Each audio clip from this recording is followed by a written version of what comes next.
First, I just want to say thank you to everybody already. But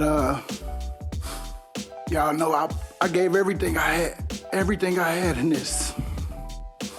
And I don't have no regrets. That's one thing I tell them young boys. Don't have no regrets. And so, first I just want to say, 15 years ago, I walked into this city as a young man with dreams, big dreams, a little bit of nervousness, and a whole lot of fire in my heart. I had no idea back then what this journey would bring. I didn't know how many times I would be tested. I didn't know how much I would grow. And I surely didn't know how deeply I would fall in love with these fans and the team in this city.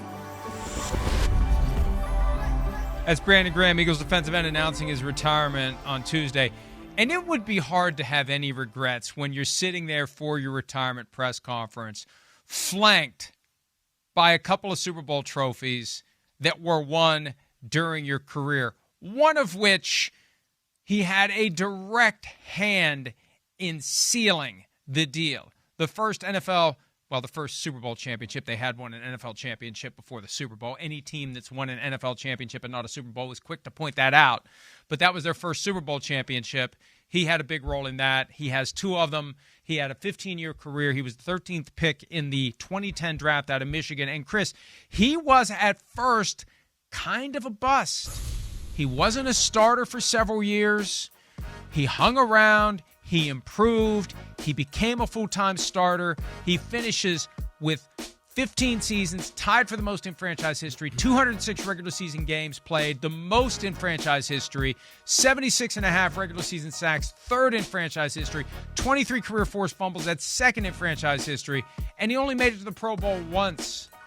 He was just there. He was steady. He was consistent. He answered the bell, and he became synonymous with Philadelphia. That's right. And he goes out on that short list of franchise greats who are able to walk away with a Super Bowl trophy under their arm, or as the case may be, both of them as bookends at his retirement press conference. Yeah, pretty cool. I mean, great story, total professional, like work ethic, just stay on the grind, keep your head down. Right, I'm the 11th pick or 13th pick of the draft. I'm not a bust, but I'm not absolutely killing it. Let me just keep working. Then becomes a really complete football player in everything. Pass rush, stop the run. And then he's awesome in the community.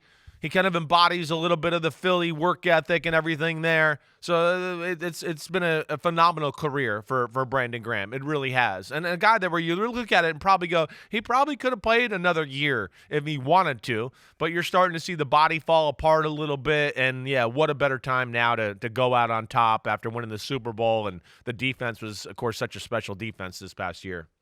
Tore the triceps during the season. Somewhat surprisingly, was able to come back and play in the Super Bowl, tore it again in the Super Bowl. Man. So he gave everything he had. And, I have a significant appreciation for the Eagles fans. I'm somewhat disappointed that Aaron Rodgers isn't going to Minnesota because fly, Eagles, fly. You know what my plan was. I'm still thinking about it. I'm still evaluating. I'm taking applications for new teams to root for. I'm not tied. I have no legal, moral obligation to the Minnesota Vikings. They've just been the team that lured me into this mess 50-plus years ago.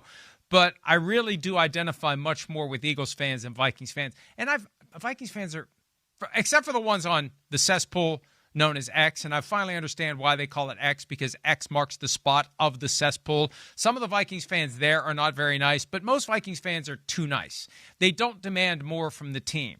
Eagles fans demand all of it. And the one thing I noticed after they won one Super Bowl, Chris, they were even more crazed about getting another one. And God only knows how they're going to be now that they have two, because they can start thinking about three. And once they have three, man, we get to four. We're one of the great franchises of all time. And let's get five. I can see them getting more and more determined to get another one, where Vikings fans would just be like, hey, we got our one. We got our one. That's good. We can pack up and go home. We can go to the basketball game. We can go to the hockey game. We can go to the baseball game. We got our Super Bowl trophy. We're good. Eagles fans are getting more and more and more crazed and zealous with each passing win. Well, I think they can look at it and go, wait, this is our first chance for like something special here, like a true dynasty. I mean, it's setting up to be that type of way, and certainly kind of the golden age of Philadelphia Eagles football here. Philadelphia as a sports town in general, right? The Sixers have had a lot of like, hey, we're really good, but can never really get to the mountaintop and get over it and win it and get the championship.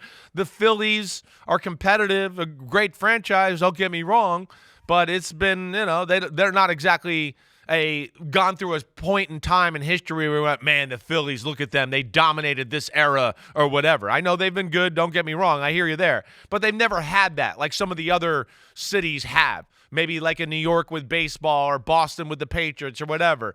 And that's where I think Philly is foaming at the mouth for that. And they got a chance here. And it doesn't seem – I'm with you. It doesn't seem like they're going to get exhausted.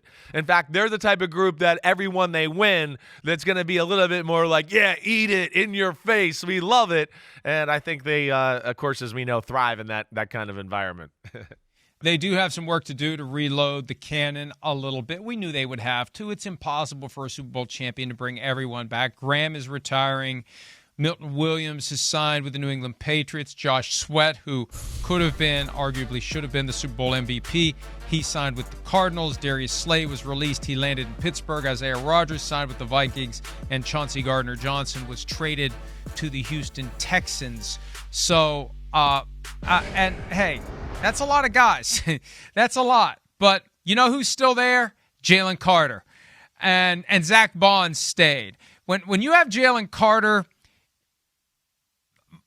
you got a lot of the job already done to continuing to have a dominant defense because you just build it around him because he's going to F up the play. He's going to wreak havoc, and you put other guys around him, and they're going to go eat. Yeah, and then it's a bunch of other young guys with talent that are coming up the ranks in a big-time way as far as some of the best at their position. We know Jordan Davis is pretty good at D-tackle.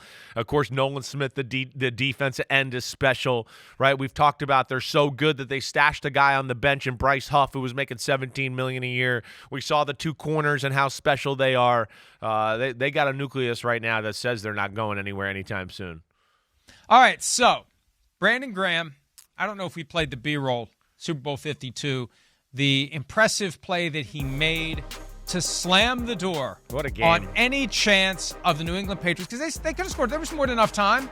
They could have driven down the field. Oh, they could have won the game. I mean, with the way touchdown. this game was going, definitely. Yeah. I mean, this game, they couldn't stop him in New England at all. I mean, New England, Brady was having a field day, one of the best performances ever at the quarterback position in the Super Bowl. And think about the athleticism and the skill that it requires to get that left hand out there, knock the ball away as Tom Brady's getting ready to let it rip, and Brandon Graham seals the deal. I remember sitting in the press box when it happened. It's like, I cannot believe the Philadelphia Eagles are beating the big, bad New England Patriots. I remember when we went into the stadium the first time that week because it was an NBC game.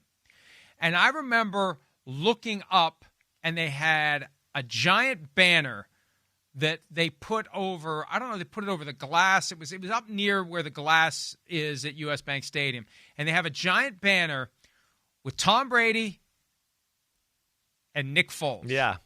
And I remember looking up saying, what's wrong with that picture? Right. Tom Brady and Nick Foles. And to his credit, Foles outdueled Brady to the point where every time they played after that, Brady straight to the locker room. No handshakes for Nick Foles. It was amazing that the Eagles did that. That was stunning. That's one of the most stunning outcomes, maybe the most stunning since the Giants beat the Patriots in Super Bowl 41. Two. Yeah. Two. Yeah. It was special. You're right. I mean, it was a Patriots team. We know it was their third consecutive Super Bowl, and you just thought, you thought if the Eagles are going to win, they're not going to win a shootout with Nick Foles. That's not going to happen. I mean, again, if you go back to that year, right, the NFC Championship game, I know they blew them out, but it was a total team effort. The divisional round game, I think they beat the Falcons, and it was not pretty. It was like, oh, no, the offense is in trouble. Damn, I don't know what they're going to be here. But, yeah, that was an amazing Super Bowl. It really was. Hi, it's Mike Florio. Thanks for watching PFT on YouTube. Hit subscribe for the latest news and analysis from Pro Football Talk.